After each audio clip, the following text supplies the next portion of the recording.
السلام علیکم ورحمۃ اللہ وبرکاتہ۔ احکام تجوید کلاس میں آپ کا خیر مکتب ہے۔ امید کرتا ہوں آپ سب لوگ خیر و عافیت سے ہوں گے اور خوش ہوں گے۔ جیسا کہ پچھلی کلاس میں ہم نے صفت استطالت کے بارے میں پڑھا تھا، جس میں ہم نے حرف حافیہ ضاد کو پڑھا تھا، تو آج بھی ہمارا وہی ٹاپک ہے۔ پچھلی کلاس میں جو ہم نے حرف حافیہ ضاد پڑھا تھا، اس کے متعلق ایک بات رہ گئی تھی، جس کو آج ہم انشاءاللہ کلیئر کرنے والے ہیں۔ جیسا کہ آپ سب لوگ جانتے ہیں کہ صفت استطالت حرف حافیہ ضاد کے اندر پائی جاتی ہے۔ اب یہ جو حرف حافیہ ضاد ہے، حرف حافیہ ضاد، اب یہ جو حرف حافیہ ضاد ہے، اس کو کافی سارے لوگ ہیں جو کیا پڑھتے ہیں؟ ضاد پڑھتے ہیں۔ ضاد، دو دو دو، ٹھیک ہے، ضاد، ٹھیک ہے۔ جیسے محسوس یہ ہو رہا ہے کہ دال پڑھا جا رہا ہے، ٹھیک ہے۔ کافی سارے لوگ ہیں جو یہ ضاد ہیں، ضاد، ضاد کو کیا پڑھتے ہیں؟ ضاد، دو دو دو دو دو، ٹھیک ہے، ضاد پڑھتے ہیں، ضاد، دو دو دو، ضاد، ضاد، ٹھیک ہے۔ جیسے محسوس یہ ہو رہا ہے کہ دال پڑھا جا رہا ہے۔ جیسے ہم دال کو موٹا کر کے پڑھیں گے تو کیسے پڑھیں گے؟ دول، دول، ٹھیک ہے۔ دال ہے، دال، ٹھیک ہے، یہ ہے دال۔ اب دال کو ہم موٹا کر کے پڑھیں گے تو کیسے پڑھیں گے؟ دول، دول، ٹھیک ہے۔ تو یہ ہے ضاد، ضاد۔ اب یہ جو ضاد ہے یہ کس کے مشابہ ہے؟ ایک دال کے مشابہ ہے، دوسرا زا کے مشابہ بھی ہے، تیسرا ضا کے مشابہ بھی ہے، ٹھیک ہے۔ یعنی ضاد ان تین حرف کے مشابہ ہے، ٹھیک ہے۔ جیسے ہم پڑھتے ہیں ذال، ذال، ٹھیک ہے، پھر زا، زا، ٹھیک ہے، پھر اس کے بعد کیا ہے؟ ضا، ضا، ٹھیک ہے۔ اب پڑھتے ہیں ضاد کو، جیسے ضاد، ضاد، ضاد، ضاد، ضاد، ضاد، ٹھیک ہے۔ یہ زبان کی حافظ لسان، زبان کی بائیں کروٹ حافظ لسان، زبان کے بغلی کنارے جب نواجذ سے لے کر ضواحک تک کے مقابل جڑوں کے ساتھ لگیں گی تب حرف حافیہ ضاد ادا ہوتا ہے، ٹھیک ہے۔ جیسے ضاد، ضاد، ٹھیک ہے۔ تو یہ ضاد کی مخرج ہے۔ مخرج ان چاروں حرف کی الگ الگ ہے، ٹھیک ہے۔ ضاد کی مخرج کیا ہے؟ زبان کی بائیں کروٹ حافظ لسان جب اوپر کی بائیں تالوں کی جڑوں کے ساتھ لگی، ٹھیک ہے، نواجذ سے لے کر ضواحک تک کے مقابل جڑوں کے ساتھ لگے گی، تب جا کے یہ حرف حافیہ ضاد ادا ہوتا ہے، ٹھیک ہے۔ اب ذال کی مخرج ہے، ذال اور ضا کی مخرج ایک ہے، ٹھیک ہے۔ حروف لثویہ ان کو کہا جاتا ہے، ٹھیک ہے۔ ذال، ضا ادا ہوتے ہیں، زبان کا یہ سرا سامنے والے اوپر والے تو دانتوں کے ثناء اولیاء کے کناروں سے لگتا ہے، زبان کا سرا، تب جا کے یہ تین حرف ادا ہوتے ہیں، ٹھیک ہے۔ ذال اور ضا، جن کے اندر ذال بھی آتا ہے اور ضا، ان دونوں کی مخرج ایک ہے لیکن ان کے اندر تھوڑا سا فرق ہے۔ ذال جو ہے وہ مرقق ہے، باریک پڑھا جاتا ہے، اور ضا جو ہے یہ مفخم میں موٹا پڑھا جاتا ہے، یہ فرق ہے ان کے اندر۔ مخرج ان دونوں کے ایک ہے۔ اب زا ہے، اس کی مخرج الگ ہے، ٹھیک ہے، زا کی مخرج الگ ہے اور حروف اصلیہ میں سے ہے، ٹھیک ہے۔ زبان کی یہ نوک جب ثنایا سفلا کی اندرونی کناروں سے لگتی ہے تب جا کے یہ زا ادا ہوتا ہے، ٹھیک ہے۔ حروف صفیر بھی کہا جاتا ہے اس کو، حروف اصلیہ جس کے اندر تین حرف آتے ہیں، زا، سین اور صاد، ٹھیک ہے۔ تو بات ہے ضاد کی۔ اب یہ جو ضاد ہے کافی سارے لوگ ہیں جو ضاد کو کیا پڑھتے ہیں؟ دال کے مشابہ پڑھتے ہیں، ٹھیک ہے۔ کیا پڑھتے ہیں؟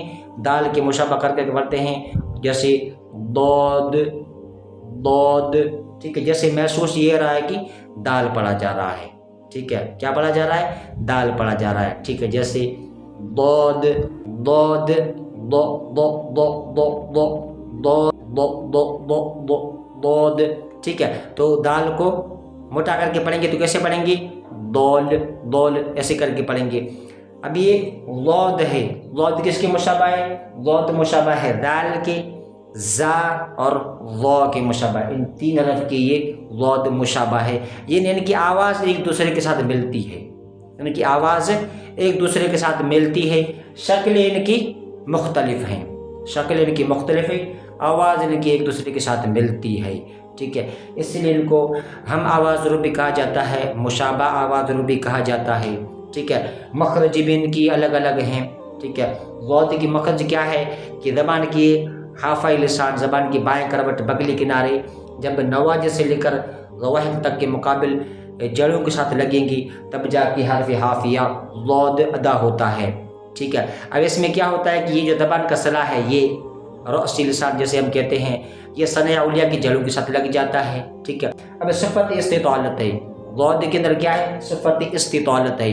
اب صفت استطالت کا ہم نے لغوی معنی کیا پڑھا تھا کہ طویل ہونا، بلند ہونا یا لمبائی جانا، یہ ہم نے صفت استطالت کا لغوی معنی پڑھا تھا، ٹھیک ہے۔ اب اس کا اصطلاحی معنی ہم نے کیا پڑھا تھا کہ حرف کا مخرج میں دیر تک جاری رہنا، ٹھیک ہے۔ اب اس میں ضاد کی ادائیگی میں کیا ہوتا ہے کہ ہم آواز کو جاری رکھتے ہوئے پڑھتے ہیں، آواز کو جاری رکھتے ہوئے پڑھتے ہیں، اور یہ زبان کی جو حافہ لسان یہ نواجے سے لے کر ضواحک تک کے مقابل جڑوں کے ساتھ لگتی ہے، پھر آواز جاری رہتی ہے، اس کے اندر طوالت ہوتی ہے، ٹھیک ہے، استطالت ہوتی ہے۔ صفت استطالت کا لغوی معنی کیا ہے؟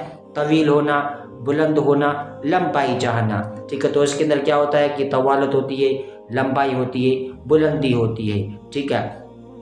اس کی وجہ سے زبان کا یہ سرا جو ہے وہ ثناء اولیہ کے جڑوں کے ساتھ لگ جاتا ہے، ٹھیک ہے، تب جا کے یہ حرف حافیہ ضاد اچھے طریقے سے مکمل ادا ہوتا ہے، ٹھیک ہے۔ تو ضاد کے متعلق کچھ یہ بات تھی جو آج ہم نے الحمدللہ سیکھی، ٹھیک ہے۔ ابھی جو ضاد ہے، ضاد دال کے مشابہ نہیں ہے، ٹھیک ہے۔ جیسے ہم اس کو پڑھیں گے ضاد ضاد ضاد، ٹھیک ہے۔ تو ایسے بھی کافی سارے لوگ ہیں جو پڑھتے ہیں، لیکن ہم اس کو کیا پڑھیں گے؟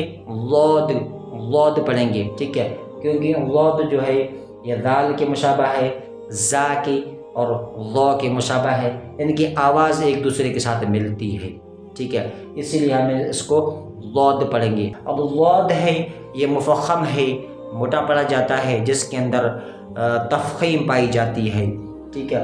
ضاد کو ہم موٹا کر کے پڑھیں گے، منہ بھر کے پڑھیں گے، ٹھیک ہے، جیسے ضاد ضا ضا، ٹھیک ہے۔ زبان کے حافہ لسان اوپر کی بائیں داڑوں کی جڑوں کے ساتھ لگے گی، ٹھیک ہے، 5 داڑوں کی جڑوں کے ساتھ، ٹھیک ہے۔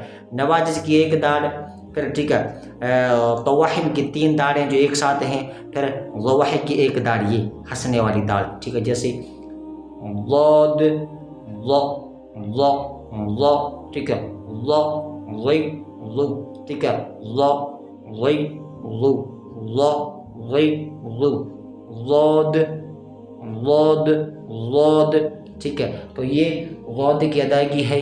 تو اسی طریقے سے آپ نے ضاد کی مشق کرنی ہے، اور اسی طریقے سے آپ نے ضاد کی پریکٹس کرنی ہے، ٹھیک ہے۔ اب یہ ضاد جو ہے یہ ان تینوں حرف کے مشابہ ہے، دال کے مشابہ نہیں ہے، ٹھیک ہے۔ تو اس کو کیا پڑھیں گے؟ ہم ضاد کر کے پڑھیں گے، ضا ضا ضاد، ٹھیک ہے۔ تو اسی طریقے سے ہم نے ضاد کی مشق کرنی ہے اور ضاد کی پریکٹس کرنی ہے اور ضاد کی ادائیگی ٹھیک کرنی ہے، ٹھیک ہے۔ تو آج کی کلاس ہماری مختصر کلاس تھی، جس میں آج ہم نے صفت استطالت کے اندر حرف حافیہ آتا ہے ضاد، جس کے متعلق کچھ باتیں رہ گئی تھی، وہ آج الحمدللہ ہم نے کلیئر کر لی ہیں۔ تو مجھے امید ہے کہ کلاس آپ کو سمجھ میں آئی ہوگی اور آپ کے ذہن میں بیٹھ گئی ہوگی۔ اب ملیں گے دوسری ریکارڈ کلاس میں، تب تک کے لیے ہم کو دعاؤں میں یاد رکھنا۔ السلام علیکم ورحمۃ اللہ۔